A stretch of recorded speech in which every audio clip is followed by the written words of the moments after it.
I have loaded up on coffee and I'm going to chat about how I use the Hobonichi Weeks planner with a bullet journal method. And as you see, I'm going to continue this next year. As you can see, there's no 2021 planner here. That year I used Hobonichi A6 planner, and that didn't quite work for me. I thought today was a good day to show how I use my weeks, because I just prepped my October task list. I'm not going to be able to show a lot of my real spreads, simply because it's just so much writing in tiny handwriting, and half of it is confidential, and it's just too much of a headache to show you. This is my new Hobonichi Weeks for 2024.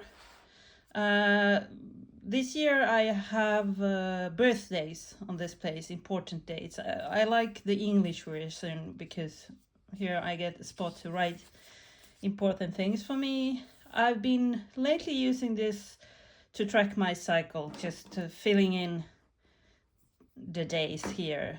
This is so tiny. I tried using it as an exercise tracker, but then I had to write like a G for gym and so on. It's a bit too small. And then the monthlies, I use bullet journal methods because I was bullet journaling for several years before I discovered the Hobonichi planners. And this is a bit like a future log. Mostly this is where I write in my schedule, sort of, in advance, before I write it in the weeks. And this is the main reason why I don't feel like going back to traditional bullet journaling. I need to be able to write in dates in a monthly like this. But I haven't really used it to sort of record tasks I should do far in advance. Instead, I'll show you later. Instead, I used another book for that, because one reason that I've managed to make this work as a bullet journal is simply that it's not my absolutely only notebook. Even if this past few months, I've been trying to fit more into it. And then you have the weekly pages. And yeah, I think I'm going to do a fake weekly in my current bullet journal, or Hobonichi Weeks, on an empty spread, just to show you how I use the weekly pages normally, because this October page is a bit of an anomaly. First of all, I like to decorate a bit, put in some color, some weeks more and other weeks less. And then this space is for events. So for instance, I might write in the days I work, and then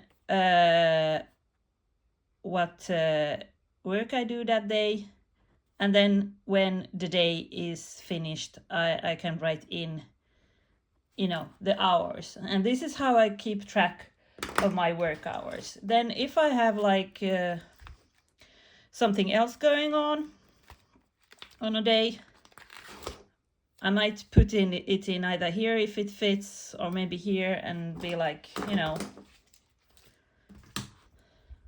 like put in an appointment or something. The other thing I do on the left side is notes.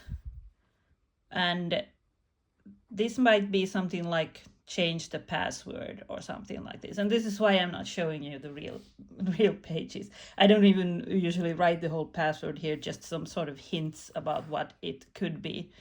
So this is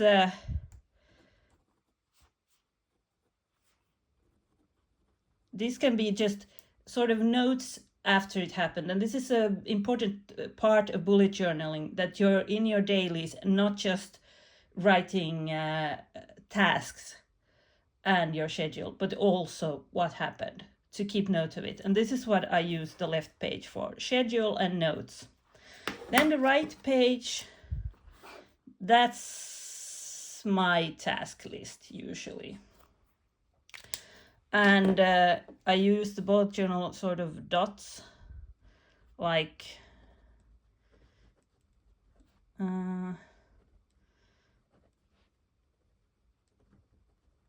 this. And what I usually do is when I start the next week, I'm not going to migrate every task from the previous week, only the ones I think I'm actually going to do that week. So usually there's a lot of tasks sort of hanging in previous weeks. Sometimes I use this also for tracking, like this sort of tracking, like I make a sort of, oh, I want to go to the gym twice this week, okay, and then, you know, I fill it out. But I don't do that every week, because that's something I also have another notebook for. And when I was sick last year, this was mainly just tracking of medicines and so on. Then let's go to now. This is when the month changes, and this is something new. This is something I started only recently, because on these, previously I've tried to use this monthly for monthly tasks. Like I've written here monthly tasks, but it's too small and it's too far away from my weekly tasks lists. And basically, a lot about the bullet journal system is about the daily log, that you write daily tasks, but I mostly use the weekly pages for that. So it's weekly tasks that are the main thing, and then sort of notes about daily events in these horizontal weekly here. So the thing I do every month, and I've tried to do now, is that this is the first week of October.